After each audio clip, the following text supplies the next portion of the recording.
نحمده ونصلي على رسوله الكريم أما بعد আজকের ঐতিহাসিক যুব কনভেনশনের সংগ্রামী প্রধান অতিথি এদেশের লক্ষ কোটি তাওহীদি জনতার প্রাণ প্রিয় ধর্মীয় আধ্যাত্মিক নেতা আপসহীন সংগ্রামী জননেতা হযরত পীর সাহেব হুজুর চরমনাই মঞ্চে উপবিষ্ট আছেন ইসলামী আন্দোলন বাংলাদেশের সংগ্রামী প্রেসিডিয়াম সদস্য অধ্যক্ষ মাওলানা সৈয়দ মোসাদ্দেক বিলাল মাদানী, সংগ্রামী সিনিয়র নায়েবে আমির মুফতি সৈয়দ মোহাম্মদ ফয়জুল করিম শাইখে চরমনাই সহ জাতীয় নেতৃবৃন্দ, সারা বাংলাদেশ থেকে আগত আমার সহযোদ্ধা ভাইরা, আজ থেকে 8 বছর আগে মোহতারাম আমির যেদিন ইসলামী যুব আন্দোলনের আনুষ্ঠানিক ঘোষণা দিয়েছিলেন, আমি সেদিন এই যুব আন্দোলনের ঘোষণার মুহূর্তে মদিনাতুল মুনাওয়ারায় ছিল।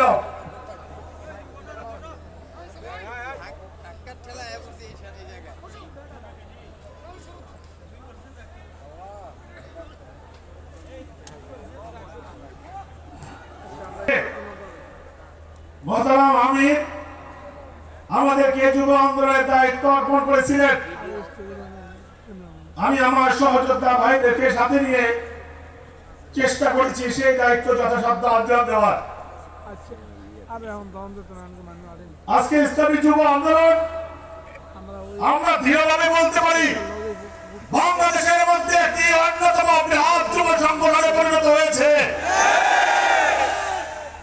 আজকের এই উপস্থিতি প্রমাণ করে বাংলাদেশের রাজনীতিতে পীর সাহেব চরমনাইকে সামনে এগিয়ে নিয়ে যাওয়ার জন্য ইসলামী যুব আন্দোলন পীর সাহেব চরমনাইয়ের ডানে আছে, বামে আছে, সামনে আছে, পিছনে আছে।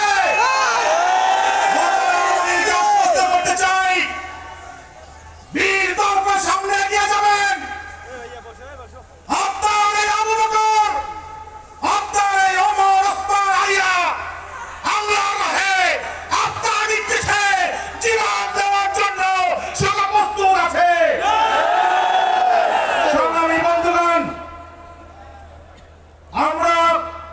নিয়মতান্ত্রিক সাংগঠনিক কর্মকাণ্ড পরিচালনার মাধ্যমে আপনাদেরকে সাথে নিয়ে ইসলামী যুব আন্দোলনের কার্যক্রমকে জেলা থেকে থানা, থানা থেকে ইউনিয়ন, ইউনিয়ন থেকে ওয়ার্ড পর্যন্ত ছড়িয়ে দিতে চেষ্টা করেছি।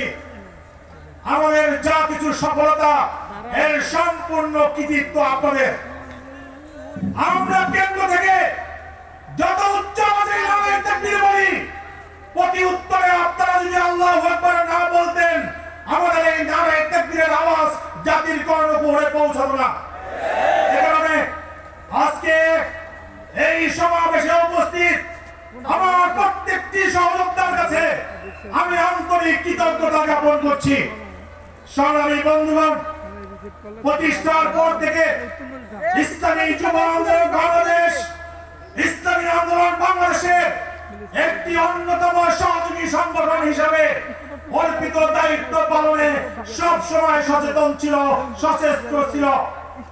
রাজপথের আন্দোলন সংগ্রামে, বিশেষ করে 24-এর গণ-অভ্যুত্থানে এই সাহসী যোদ্ধারা যেই ভূমিকা রেখেছে এই জাতি দীর্ঘদিন তা মনে রাখতে বাধ্য হবে। গত 18 জুলাই আমার মোহতারাম আমির রাজপথে দাঁড়িয়ে যেদিন ঘোষণা করেছিলেন, এই অবিশ্বাস আমার সন্তানের বুকে গুলি চালানোর অধিকার তোকে কে দিয়েছে, ঠিক তার পরের দিন ছিল ইসলামী যুব আন্দোলনের প্রতিষ্ঠা বার্ষিকী সমাবেশ। আমরা এই প্রতিষ্ঠা বার্ষিকী সমাবেশের নামকরণ পরিবর্তন করে তৎকালীন স্বৈরাচার বিরোধী আন্দোলনের অংশ হিসাবে বিক্ষোভ মিছিলের কর্মসূচি ঘোষণা করেছিলাম। পেটুয়া বাহিনী সেদিন ইসলামী যুব আন্দোলনে মিছিলের উপর গুলি চালিয়ে আমার ভাইদেরকে রক্তাক্ত করেছিল। আমরা শপথ দিয়েছিলাম এই রক্তের বদলা না নিয়ে আমরা ঘরে ফিরব না। বিশ্বের চরমরাই শেখের চরমরাই বলিষ্ঠ নেতৃত্বে আমরা এই জালিমকে উৎখাত করে ঘরে ফিরেছি আলহামদুলিল্লাহ। সংগ্রামী বন্ধুগণ, মনে রাখতে হবে আমাদের শেখ মুর্শিদ রহমাতুল্লাহ আলাইহি, সৈয়দ ফজলুল করিম রহমাতুল্লাহ আলাইহি ইসলামী আন্দোলন বাংলাদেশ নামে একটি অঙ্কুর বপন করে দিয়েছিলেন। আজকে সেই অঙ্কুর একটি বৃহৎ গাছে পরিণত হয়েছে। আজকে এই গাছের ফল দেওয়ার সময় এসেছে। সময়কে ধারণ করে যদি আমরা ফসল ঘরে তুলতে ব্যর্থ হই, এই ব্যর্থতার গ্লানি বহন করতে হবে আমাদেরকে বহুদিন পর্যন্ত। আগামী জাতীয় নির্বাচন ইসলামী আন্দোলন বাংলাদেশের জন্য, এদেশবাসীর জন্য অত্যন্ত গুরুত্বপূর্ণ। আমাদের মোহতারাম আমির ইতিমধ্যেই বলেছেন পিআর পদ্ধতিতে এই নির্বাচন আয়োজন করতে হবে। পিআর হোক আর নাই হোক, আগামী নির্বাচনে ইসলামী আন্দোলন বাংলাদেশকে একটি ভালো ফলাফল অর্জন করতে হবে, এর কোনো বিকল্প নাই। মনে রাখবেন, নির্বাচনী যুদ্ধে আসল পুঁজি হলো ভোট। আপনি যদি ভোট অর্জন করতে না পারেন, ভোট ঘরে আনতে না পারেন, এই নির্বাচনের কোনো সফলতা নাই। এদেশের সাধারণ মানুষ আমাদেরকে ভালোবাসে, পছন্দ করে, আমাদেরকে ভোট দিতে চায়, কিন্তু অনেক সময় আমাদের দুর্বলতার কারণে তারা আস্থা হারিয়ে ফেলে, আশা হারিয়ে ফেলে। নির্বাচনী যুদ্ধে যদি জয়লাভ করতে হয়, কেন্দ্র ভিত্তিক শক্তি বৃদ্ধির কোনো বিকল্প নাই। এজন্য এবারের এই জাতীয় কনভেনশন একটি বিশেষ টার্গেটকে সামনে রেখে আয়োজন করা হয়েছে। আমরা এই কনভেনশনে বাংলাদেশের প্রত্যেকটি ওয়ার্ড শাখা থেকে 5 জন ভাইকে ঢাকায় ডেকে নিয়ে এনেছি। আজকে মোহতারাম আমির আগামী নির্বাচনকে সামনে রেখে এখানে রোডম্যাপ ঘোষণা করবেন, কর্মসূচি ঘোষণা করবেন।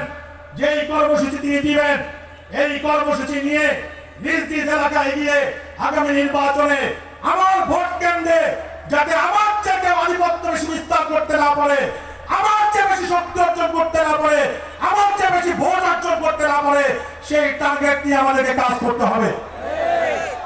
আগামী নির্বাচনে আমার ভোট কেড়ে নেওয়া তো দূরের কথা, আমার ভোটের দিকে যদি কেউ তাকায়, ওর চোখ সামনে থাকবে না।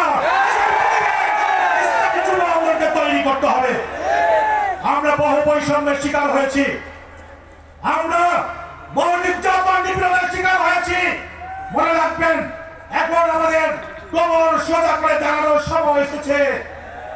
আমরা যদি কোমর সোজা করে দাঁড়াতে পারি, ওই বস্তুবাদী রাজনৈতিক শক্তিগুলো আমাদের মোকাবেলায় কখনো টিকবে না ইনশাআল্লাহ। কারণ যেই শক্তি, যেই জাতি জীবন দেওয়ার জন্য সেটা প্রস্তুত থাকে, ওই শক্তিকে মোকাবেলা করতে পারে এমন শক্তি পৃথিবীর বুকে নাই। আর আমাদের দীপ্ত শপথ হলো হয়তো শাহাদাত, নয়তো ইসলামী হুকুমত, এর বাহিরে আমরা অন্য কোনো পথ চিনি না।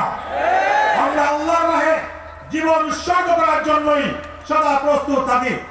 সুতরাং বন্ধুগণ, আজকের এই জাতীয় যুব কনভেনশন থেকে মোহতারাম আমির, মোহতারাম সিনিয়র নায়েব সহ নেতৃবৃন্দ নির্বাচন কেন্দ্রিক যে টার্গেট আমাদেরকে দিবেন, সেই টার্গেট নিয়ে প্রত্যেক ভাই এলাকায় গিয়ে আমরা সাংগঠনিক মজবুতি অর্জনের মাধ্যমে আগামী নির্বাচনে সকল রাজনৈতিক শক্তিগুলোকে চ্যালেঞ্জ ছুড়ে দেওয়ার জন্য একটা পরিবেশ সৃষ্টি করতে পারবো ইনশাআল্লাহ। আমরা বিশ্বের চরমে আশ্বস্ত করতে চাই, আপনি সামনে এগিয়ে যান। আপনি